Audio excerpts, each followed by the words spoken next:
नमस्कार विद्यार्थियों। आज हम फाइनेंशियल अकाउंटिंग के एक टॉपिक इंश्योरेंस क्लेम्स बीमा दावे को समझने की कोशिश करेंगे। बीमा दावे वास्तव में क्षतिपूर्ति के अनुबंध होते हैं। सामान्य बीमा कंपनी जो होती है, जनरल इंश्योरेंस कंपनी जो होती है, वो प्राय 3 प्रकार के इंश्योरेंस करती है। अग्नि बीमा से संबंधित,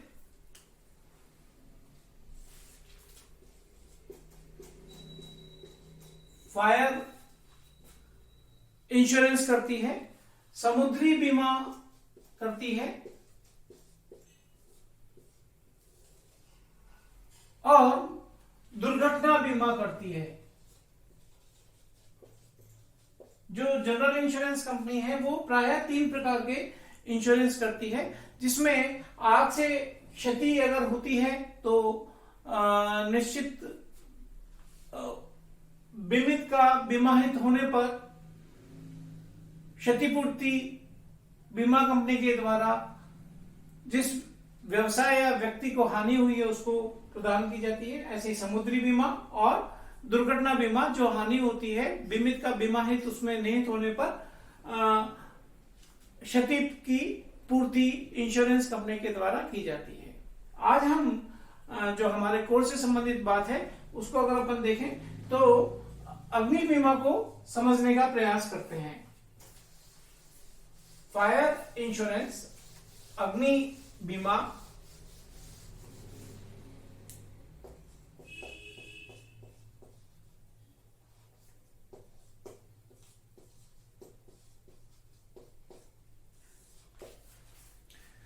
अग्नि बीमा या इवन समुद्री या दुर्घटना बीमा भी होता, तो जो पॉलिसी है, जो बीमा कंपनी के द्वारा जो पॉलिसी जारी की जाती है उसमें प्राय 2-3 बातें स्पष्टता के साथ में उल्लिखित होती हैं कि क्षतिपूर्ति की राशि कितनी होगी, यानी कि कितने रुपए का मैक्सिमम क्लेम्स स्वीकार किया जा सकेगा, क्योंकि उसी के आधार पर बीमा कंपनी को प्रीमियम चुकाया जाना होता है। क्षतिपूर्ति, दूसरा क्षतिपूर्ति की अवधि कितनी होगी, किस अवधि तक अगर कोई क्षति होती है तो उस अवधि में होने वाली क्षति की पूर्ति की जा सकेगी। बीमित का लगातार उसमें बीमाहित बना हुआ रहना चाहिए, जिस दिन क्षति हुई है उस दिन भी उसका बीमाहित निहित होना चाहिए। और औसत वाक्यांश का प्रयोग किस प्रकार से किया जाएगा। औसत वाक्यांश क्या है, एवरेज क्लेम्स, एवरेज क्लोज क्या है कि जो लॉस हुआ है उस लॉस के लिए जो क्लेम दिया जाना है वो इस अनुपात में दिया जाना है। इंश्योर्ड वैल्यू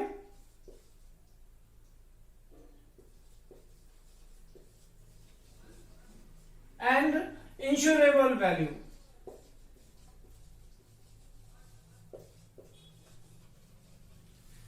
यानी कि कितनी राशि का बीमा करवाया गया है, पॉलिसी ली गई है, और कितनी राशि की बीमा पॉलिसी ली जानी चाहिए थी। यानी कि इंश्योर्ड वैल्यू अगर कम है, यानी कि बीमा न्यून है, इसे अंडर इंश्योरेंस बोलते हैं। इंश्योर्ड वैल्यू अगर कम है इंश्योरेबल वैल्यू से, तभी एवरेज क्लोज की स्थिति उत्पन्न होती है। तो इस प्रकार से क्लेम का निर्धारण किसी भी प्रकार की पॉलिसी में किया जाता है। अब हम स्पेशली बात करें अग्नि बीमा की, तो इसमें वापस 3 प्रकार की क्षति पूर्ति बीमा कंपनी के द्वारा की जाती है। एक स्टॉक की, व्यापारिक रहतिया जिसको हम बोलते हैं, रहतिया या स्टॉक की। दूसरा संपत्ति की, जो व्यवसाय में विभिन्न संपत्तियां, बिल्डिंग, फर्नीचर, प्लांट आदि काम में आते हैं, उन संपत्तियों का बीमा कंपनी के द्वारा किया जाता है। और अगर किसी भी कारण से वो संपत्ति क्षति होती है है तो बीमा कंपनी के द्वारा क्षतिपूर्ति की जाती है। और तीसरा, लाभ की क्षति।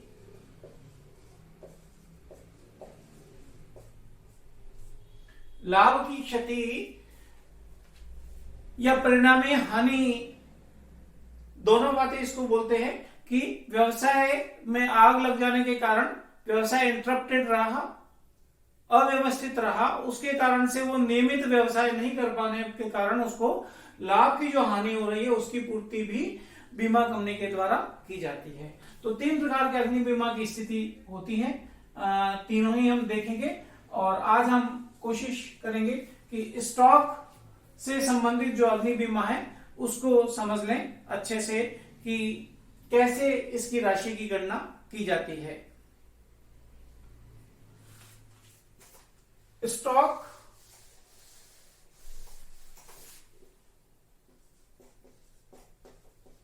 की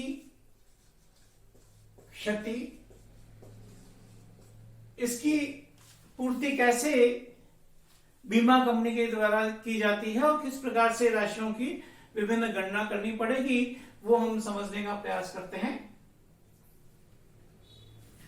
सबसे पहले जब हम स्टॉक की क्षति का अनुमान लगाते हैं तो अगर सारे के सारे रिकॉर्ड्स रखे हुए हैं, आग लगने की तिथि तक के सारे रिकॉर्ड हमारे पास में है, तो बड़े आसानी से जो बचाया गया स्टॉक है उसको उस दिन आग लगने की तिथि के दिन जितने रुपए का स्टॉक था उसमें से घटा के क्षति की राशि, क्षति ज्ञात की जा सकती है और उसके आधार पर क्लेम लिया जा सकता है। लेकिन प्रायः ऐसी स्थिति होती नहीं। आग लगने के कारण या तो रिकॉर्ड नहीं रखे गए आग लगने की तिथि तक के, या फिर रिकॉर्ड तो रखे गए लेकिन आग लगने के कारण वो रिकॉर्ड भी नष्ट हो गए। तो ऐसी स्थिति में स्टॉक कितने रुपए का था ये ज्ञात करना बड़ा महत्वपूर्ण हो जाता है। तो इसके लिए व्यवसाय में मेमोरेंडम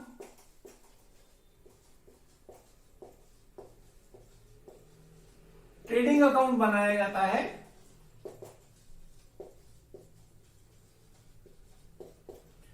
ये पिछले वर्ष की अंतिम तिथि से, पिछला वर्ष जो वित्तीय वर्ष समाप्त हुआ है क्योंकि उस दिन अपने पास में शेष उपलब्ध होंगे, उस तिथि से लेके आग लगने की तिथि तक के लिए मेमोरेंडम ट्रेडिंग अकाउंट बनाया जाता है, जिसमें वही सारी मदें प्रदर्शित होती है कि यहां पर ओपनिंग स्टॉक होगा, जो भी परचेजेस कर रखे हैं वो होंगे।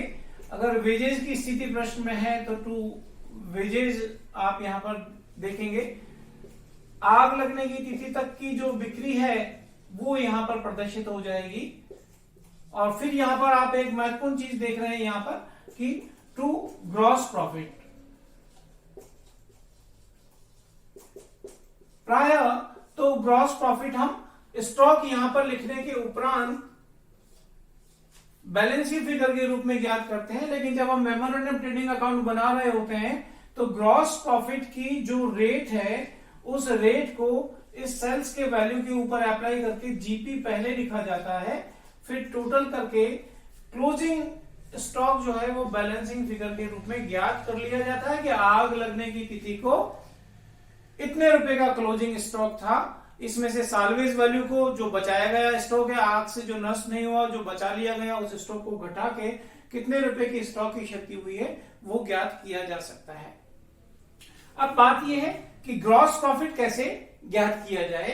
तो ये है मेमोरेंडम ट्रेडिंग अकाउंट जो कब बनाया जाता है, पिछले वित्तीय वर्ष के अंतिम दिन से आग लगने की तिथि तक का। अब हम ग्रॉस प्रॉफिट यहां पर जो रेट हमें अप्लाई करना है इस सेल्स के ऊपर, इस रेट को निर्धारित करने के लिए बात करें तो प्रश्न में जो पिछले वर्ष की, पिछली लेखा अवधि की जो सूचना दे रखी है, पिछले वर्ष की जो सूचना दे रखी है, उस वर्ष में अगर सीधा ही आपको प्रश्न में ग्रॉस प्रॉफिट और सेल्स मिल जाए तो जीपी रेट निकाल लीजिए, जीपी रेशो निकाल लीजिए, ग्रॉस सकल लाभ दर या सकल लाभ अनुपात ज्ञात कर लीजिए। और अगर सूचनाएं उपलब्ध हैं तो पिछले वर्ष का आप ट्रेडिंग अकाउंट बना लीजिए, उस वर्ष पिछले वर्ष का जीपी ज्ञात कर लीजिए और ये जो सेल्स यहां पर लिखी हुई है, इस सेल्स के ऊपर इस जीपी का प्रतिशत ज्ञात कर लीजिए। कैसे? GP upon sales multiplied by 100। ये क्या चीज आ जाएगी? जीपी रेशियो बोल रहे हैं या जीपी रेट बोल रहे हैं। तो पिछले वर्ष का ट्रेडिंग अकाउंट बना के अगर सूचनाएं उपलब्ध है तो पिछले वर्ष की जीपी की रेट सेल्स के ऊपर निर्धारित कर लें और ये जो रेट है इस रेट का उपयोग यहां पर करें मेमोरेंडम ट्रेडिंग अकाउंट बनाते समय कि जीपी रेट इतना है, सेल्स का वैल्यू इतना है, इसलिए जीपी रेट के आधार पर अनुमानित लाभ, सकल लाभ यहां पर इतना होना चाहिए था और इसके बाद में क्लोजिंग स्टॉक को बैलेंसिंग फिगर के रूप में ज्ञात कर लें। तो ये ज्ञात हो जाएगा कि आज के समय में क्लोजिंग स्टॉक कितना था जो जल गया और अगर कुछ स्टॉक बचा लिया गया है तो इस वैल्यू में से कम कर दें कि शेष स्टॉक है वो जला है, इतनी की क्षति हुई है।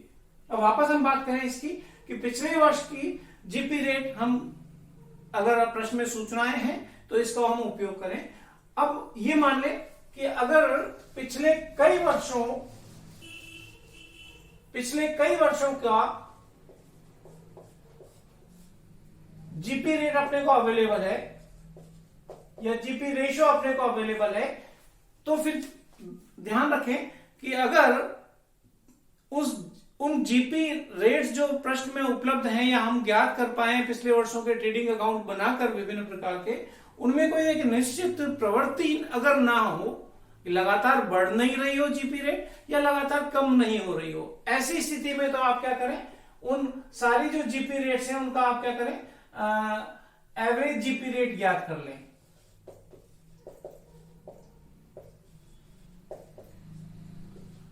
और अगर उन जितने भी वर्षों के आपको प्रश्न में जीपी रेट उपलब्ध हैं या आपने ट्रेडिंग अकाउंट बनाकर ज्ञात कर लिए हैं, उनमें एक प्रवृत्ति दिख रही है कि वो लगातार जीपी रेट बढ़ रही है या लगातार कम हो रही है, तो फिर ऐसी स्थिति में आप क्या करें, वेटेड एवरेज जीपी रेट ज्ञात कर ले और उस जीपी रेट का उपयोग वेट देते जाएं।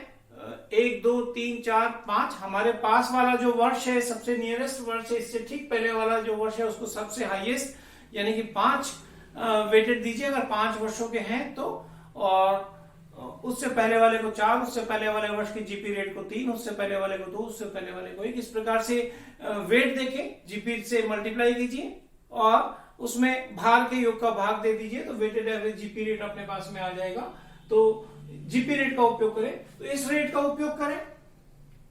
अगर एक ही रेट है तो अभी थोड़ी देर पहले हमने देखा उस तरीके से, अगर आपके पास में ज्यादा रेट है तो एवरेज की स्थिति में एवरेज और वेटेड की स्थिति में वेटेड एवरेज का उपयोग करें। और भी ध्यान में रखें बात क्या, स्टॉक के संदर्भ में कि स्टॉक का जो मूल्यांकन है पिछले वर्षों में हमें यहां पर जो चाहिए, जो स्टॉक ओपनिंग स्टॉक वो किस पर चाहिए, कॉस्ट पर चाहिए। अगर मूल्यांकन के तरीके में अंतर है तो सबसे पहले आप क्या कीजिए कि जो ओपनिंग एंड क्लोजिंग स्टॉक हैं उनको लागत पर बदल लीजिए, लागत पर बदल के फिर कैलकुलेशन कीजिए।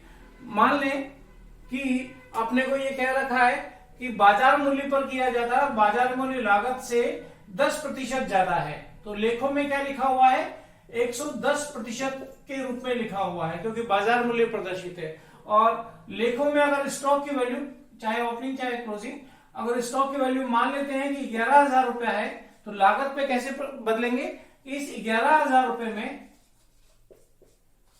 ये कितने रुपए के कितने मूल्य पर प्रदर्शित है, 110 के ऊपर, तो लागत पे बदलने के लिए क्या करें, इसको 100 से मल्टीप्लाई कर ले तो वापस कितना आ जाएगा, 10,000।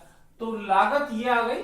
तो बाजार मूल्य को लागत पे परिवर्तित करके ओपनिंग और क्लोजिंग स्टॉक को लागत पर ही प्रदर्शित करें। ठीक इसी प्रकार से अगर धीमी गति का कोई स्टॉक है, स्लो मूविंग स्टॉक है, तो प्रायः उसका मूल्य लागत से कम पर होता है, तो उसको भी लागत पे बदल लें और उसको प्रदर्शित करने के उपरांत ही जीपी रेट को ज्ञात करें। जब इस प्रकार से क्लोजिंग स्टॉक हमारे पास में उपलब्ध हो जाए तो इस क्लोजिंग जब दावे की राशि की गणना करें तो ये क्लोजिंग स्टॉक हमें चाहिए स्टॉक ऑन फायर डेट, आग लगने की तिथि को स्टॉक कितना, तो वो यहां पर हमारे पास में उपलब्ध है। इस आग लगने की तिथि को इतना स्टॉक हमारे पास में था। अगर ये सारा जल गया है तो ये ग्रॉस क्लेम यही कहला जाएगा। पर कई बार व्यवसाय में वर्कर्स के द्वारा या आग सारी जगह पर नहीं पहुंची तो उसके कारण से कुछ साल्वेज हो जाता है, तो उस बचाए गए मूल्य को इसमें से घटा दें, ये ग्रॉस क्लेम कहलाएगा कि इतने रुपए की हानि इस व्यवसाय को हो रही है, इसलिए इंश्योरेंस कंपनी से वो व्यवसाय डिमांड करेगा कि हमें इतने रुपए की क्षतिपूर्ति की जाए, क्योंकि हमने आपकी बीमा पॉलिसी रहतिये के संदर्भ में, स्टॉक के संदर्भ में ले रखी है। तो यहां पर फिर बीमा कंपनी को यह देखना है कि अगर औसत वाक्यांश लागू होता है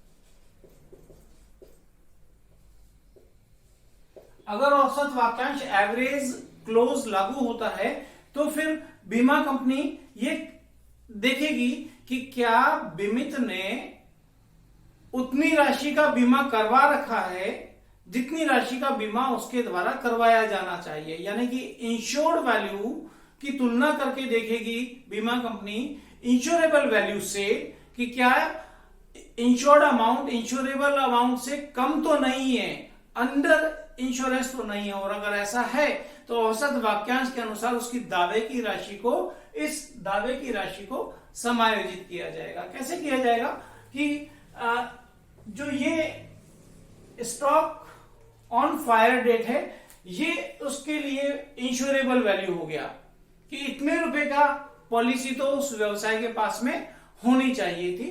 अगर इंश्योर्ड वैल्यू बीमित राशि जिस राशि के लिए पॉलिसी ली गई है वो इस राशि से अगर कम है तो एवरेज क्लॉज के आधार पर नेट क्लेम की राशि ज्ञात की जाएगी।